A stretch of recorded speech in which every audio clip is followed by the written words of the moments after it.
This is also very agile as well. I love the way that you can just point it where you want to go, and it does really well. And you can go somewhat flat out on corners as well without losing control, and it fills you with confidence, which is really good. Man, hear the engine notes as well. Sounds really good. Ladies and gentlemen, welcome to another video. This one, we have this in Oryx White. This is arguably one of the hottest hatch on the market right now. This is the Volkswagen Golf GTI Mark 8.5. The half on there basically means it's a facelift of the Golf GTI Mark 8, and it's got some subtle updates here and there that we're going to talk about. So for example, let's start with the front. We can see straight away we have this new illuminated logo on the front, which looks really good. If you see that in your head mirror, it's going to look very sharp. We've got sharper front bumper area, which looks good as well. We got this fog lights that's here, nicely integrated in this honeycomb design into that front bumper there. It looks kind of low to the ground as well, which I don't mind at all. It gives it that sporty look. And then we'll look at the matrix LED lights. This is very good as well. I think it gives you up to 500 meters in terms of the illuminated distance as well. So that should be nice and bright on the road. We've got the iconic red bar across the front as well, GTI logo in there. So all the usual GTI DNA that we've come to love and know about the Golf GTI from Volkswagen. And over on the side, we have this set of 19-inch alloys, which are optional as well. You can optionally spec it, and it's finished in this nice teledial design, which is also iconic to this. And it's got a nice Queenstown black finishing on it with this nice silver detail all around it. It just looks really sharp and nice. I love the red brake calipers as well. Fantastic. And then over here, we have the red GTI badge over on the side. And that's pretty much it. And then we see there's not a lot of creases going on the side. It's just got that nice sharp line just going down the side. We've got the fuel cap opening over here. So yeah, it just looks really nice on the side. Nice iconic design. I like it. Over in the back, we have the IQ light again, so LED tail lights, looks nice and sharp. Very, very much Golf GTI DNA in terms of the design. We've got the Volkswagen logo here, which also doubles up as a boot opening, red GTI logo there as well. And we actually get real exhaust pipes on the bottom there. So yeah, it should sound really nice. We'll give you a taster of that when we start the engine and get this on the road. Got your wiper there. And then if we open this up, we have currently some operation going on in there, uploading videos. But at the same time, this is 377 litres of boot space. Nice wide opening, easy to get in and out of. And you can also fold the seats down to get more space in the boot. But otherwise, nice and practical. Okay, let's talk about the inside of the car, starting with the back. So this car is around 4.3 meters in length. So that doesn't equal plenty of room in the back at all. As you can see, I've got some knee room here, some space to tuck in my feet as well. I'm about 5'11".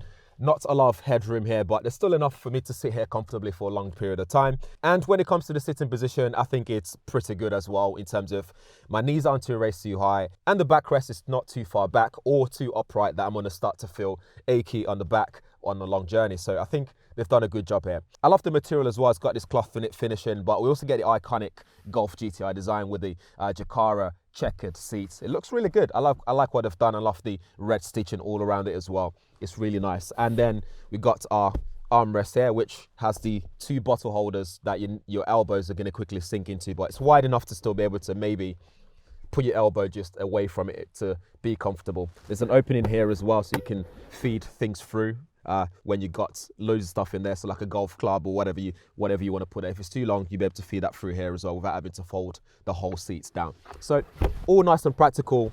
Here at the back, we have two USB-C ports there.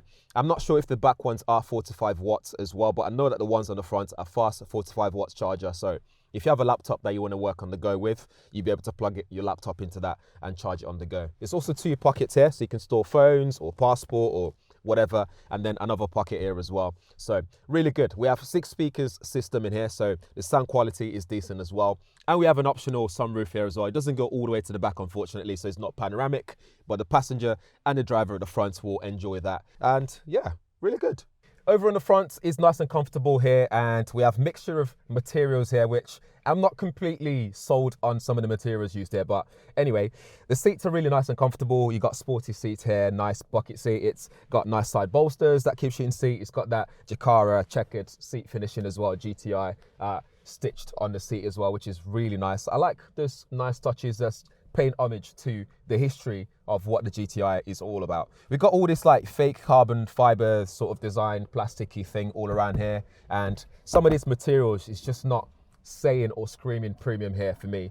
And then when you come down here, you start to see some glossy finishing all around here, which honestly, I'm not a big fan of because it attracts a lot of fingerprints and stuff like that, which means you have to regularly just wipe it, but first world problems. We have two USB-C ports there, which are 45 watts fast charging. We have a wireless charging area that's also cooled as well, which means your phone's not going to get hot wireless charging, which means it will charge for longer, because when it gets hot, usually phones like the iPhone will just stop charging to make sure that you don't damage your phone. And then we've got this little area which you can store your keys. We've got the tiny little gear shifter here, start button there. And then we have two cup holders here, which also has this sort of extra tightening area. So you push this button and it releases. So if you have smaller bottles, that will be useful for that. So today when I had my coffee cup, that was pretty useful for storing that so it doesn't go flying everywhere. Underneath here, we have another storage space. You can store things, but it's also your armrest, which means you can adjust it to different heights. So I would have it like this, for example. So lots of space in this area. It's nice and simple. There's like a bunch of touch capacitive stuff here. One of the things that they've listened to their customers is the way that they've done this controls here is now backlit as well, so you'll be able to see it in the dark. And it's still swipe though, which it's not the best of things. We have 12.9-inch display here, which supports Apple CarPlay, Android Auto. And then over in front of the driver, we have, I think, around 10-inch of digital instrument cluster there, which you can change the view using a button here. That's also dynamic, so it changes according to what driving mode you have it in, for example.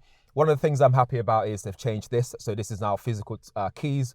So that way you don't accidentally touch things. This is pretty much a welcomed change. You got paddle shift here as well, and then you also have a GTI logo here and flat bottom steering, but it's nice and comfortable to hold, and it's just a nice view here. I believe you can also spec this up to have head-up display as an option, but this doesn't come with it, unfortunately. But that's pretty much what you get in this cabin. Nice and comfortable. I love the feel, I love the vibe here, besides just the plasticky, sort of cheaper materials that's been used around here. One of the previous complaints about this software is it was laggy, it wasn't operating very well, but they've updated this, so this is running on MIB4, so it's a bit more responsive. As you can see there, it works. For example, on the sat nav, you can see that things are very responsive here. It'll even direct you to the nearest petrol stations, for example. Really cool.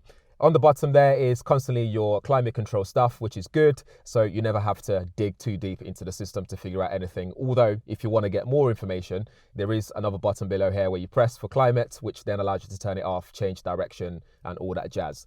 We press this here, this gives you the rest of the menu options. So like I was saying, you have Android Auto, Apple CarPlay, you can go into settings and change things like your sound system. So you can change your treble, bass and mid. Very straightforward, very easy to use. And then if you go back out, you got things like assistance systems. So these are all your safety equipment, so like lane assist, lane keep stuff, and attention monitoring, drowsiness, adaptive cruise control, and so on and so forth. You can also have this image view to make it easy to tap things. So depending on which part you tap, it will take you into different menu options and so on. So the typical stuff that we're used to seeing in the Volkswagen system. And then we have IDA, which I'm not going to say because it's going to activate in a second, but that's the voice activation system. But what's good about this is we also get ChatGPT inclusive as well. So if you're carrying kids in the car, for example, and they're asking all kind of different questions along the way, you'll be able to ask questions beyond what IDA can do. So you'll be able to ask questions like, what's the tallest building in the world, for example. It will do exactly just that. One thing I love as well is if you press this car button up top here, it also quickly takes you into some of the quick options that you might want to see. So like start, stop, stuff, interior monitoring, and your assistance system. You can quickly see those right there. If we tap mode, we can see all the car modes that you can have. So you have eco mode there, you have comfort, which also adjusts things like how soft the damper is, the steering wheel, how direct they are. You put into sports mode, you get more direct chassis, and driving response is different as well. But what you can do is go into individual, and this has the optional DCC, so which means you can have up to 15 level here of how sporty you want the DCC, the chassis to be. So you can adjust that according to what you feel.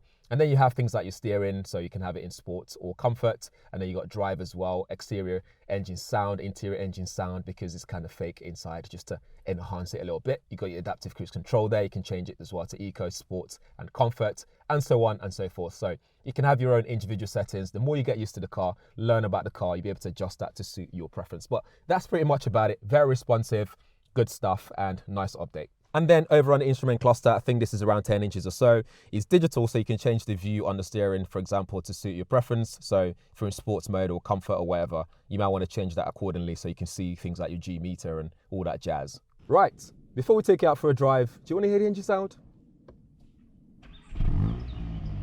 Nice start. Sounds good, and it will sound even better when we get on the road, and you even get some engine pop as well. That's usually reserved for the Golf GTI Club, Club Sport, or whatever it's called, or the Golf R. So here we are on the road, taking this for a spin. Some stats out of the way. This is a 2-litre 4-cylinder engine, as always. It will give you 370 Newton meters of torque, so nothing's changed in that area, but you do get more power, so you're talking 265 PS, which you kind of notice it, but I think on the longer stretch, you notice it more than you do just driving out and about on the, average roads and just urban driving and stuff. So that's pretty much what you get in that area. 0 to 62 is 5.9 seconds, not too shabby at all. Top speed is around 155 miles per hour. I don't think you'll ever get to do that unless you live in Germany, which you can put it on the Autobahn and send it and get some really good speeds out of it. You do get different driving modes, and this one has the DCC spec with it as well, which again allows you to have that chassis control in terms of the settings, how sporty you want it to be, so you can adjust that in front of you on the infotainment system in the settings. So what does this actually feel like to drive on the road? I think the chassis is very dynamic yet precise, so when it comes to cornering and stuff, it handles very well. There's not a lot of torque steering, which is good. It's front wheel drive, which means usually you get that wheel spin when you put your foot down, but you don't actually get that in this one, which is really good. They've controlled it very much and it works really well. The way it's so dynamic and adjusts itself to your driving style is very good. I like what they've done there. And in terms of how comfortable this is, you get those active dampers as well. So whether it's you're driving on a daily basis out and about in town, or you're driving on a long stretch on the motorway, it's nice and comfortable. It's not too stiff, which I quite like, because if you're going to be having this as your daily, you want it to have a good, mixture of comfort as well as giving you the power when you need it. I think people that buy a Golf GTI, they're the kind of people that want a mixture of those things, because you can change the drive mode and you can go hooligan, which you start to drive like a madman on the road. You get really nice exhaust notes and it sounds fantastic on the road and stuff like that. Or you can just have it nice and quiet and nice and comfortable and stick in comfort mode. So you get that good mix for real. It's something that they've done really well overall in terms of the driving and handling of this. I really like that. And the steering as well, it's got a nice turning radius in terms of the steering ratio, so that way when you're cornering or when you're taking roundabouts and all that kind of stuff, you don't have to really turn it hard to achieve what you want to achieve in those areas. So they've done really well overall. I think they've learned their lesson from the Mark 8 to introduce a Mark 8.5 that offers the dynamism, if that's a word, that people would love from their Golf GTI. So this is absolutely fantastic, and there's not a lot of bounce as well when you're driving on road. Even in comfort mode, I'm quite surprised that they've managed to achieve that without making it feel all bouncy and all over the place. So I think overall, they've done a really good job. So let's go back again and tick some boxes off here. So when it comes to the design, they've done a great job. I think it looks fantastic on the road. It looks sharp. This orange white color as well, surprisingly, looks really good. It goes well with the red sort of trim around the car. I like that. And then we talk about comfort level, it's really good as well. We talk about the specification in terms of all the stuff that you get in it, the technical aspect and all the gadgets you get. I think they've done really well. I would have loved to have head-up display here as well, spec'd with this one, but it doesn't come with this particular version here. This is also very agile as well. I love the way that you just point it where you want to go, and it does really well. And you can go somewhat flat out on corners as well without losing control, and it fills you with confidence, which is really good. Man, hear the engine notes as well. Sounds really good. If you want a bit more power, you don't get this one though. You go for the Golf R or you get the Club one, and that offers just a bit more power for your money in terms of comparison. So you go for those ones. What I don't really like about it though, I said really like, is things like the material that's used on the inside. So this plastic bits here and there, I'm not a massive fan of that. It would have been nice to have improved level of premium quality all around the car, inside of the car specifically. One thing I did wish they did though is create a manual gearbox version of this, because I think also people that would drive this car would love something like that as an option if they do wish to go for that. But having said that though, that 7-speed DSG gearbox is actually pretty decent. It's quick enough, the downshift is good as well, so not too bad at all. One thing I forgot to mention when I was talking about cornering as well is the way that this on exits and stuff, it just feels nice on exits, and cornering and handling on this is really good. I would love to take this on the track just to see how well it actually handles that sort of scenario. Let me know what you think in the comments below, and if you have any questions from my experience that you'd like to know that I haven't mentioned, drop them in the comments below as well. And thanks for watching. We'll see you in the next one.